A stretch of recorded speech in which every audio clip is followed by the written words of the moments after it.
ভাই আমার একটা সময় গেছে, এই সময়টার মধ্যে আমি টেম্পো চালাইতাম, বুঝছো ভাই? টেম্পো কেউ চলাইছ না, সেম টেম্পো চালানির মজাও লইবা। টেম্পো চালানির মজা কিন্তু অন্যরকম ভাই। টেম্পো চালায় যে মজা, এই মজা ভাই বাইকের মাঝে ভাই তা না, বুঝছো? আমি একসময় টেম্পো চালাইতাম, এর লাগে টেম্পো চালানির মজাটা আমি কই দাঁড়িয়ে দেখ।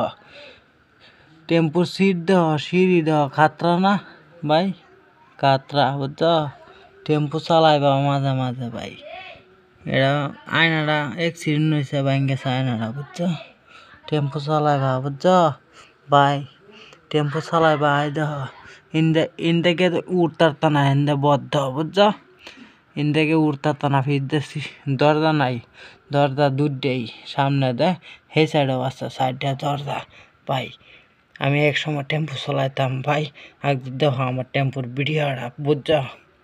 কিন্তু ভাই শুনো, টেম্পু আজকাল কেরা তোমরা চলাইতা না কেরা কমনি, টেম্পু ব্যান হয়ে যাইতেছে, যে টেম্পু দেখপারে ভাই না, বহুত কমে যাইতেছে, টমটম দেখবার ভাই।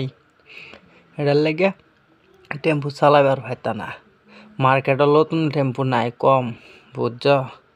লেগে কইতেছি টেম্পু চালানির মজাটাও লইবা। বাইক তো সবসময় চালাও, এটা তো আমি জানি, দেখি তোমরা, কিন্তু টেম্পু চালানির মজা কিন্তু অন্যরকম ভাই। টেম্পু চালাইবা মাঝে মাঝে, একজোর ভিডিও অতা নেই, বুঝছো?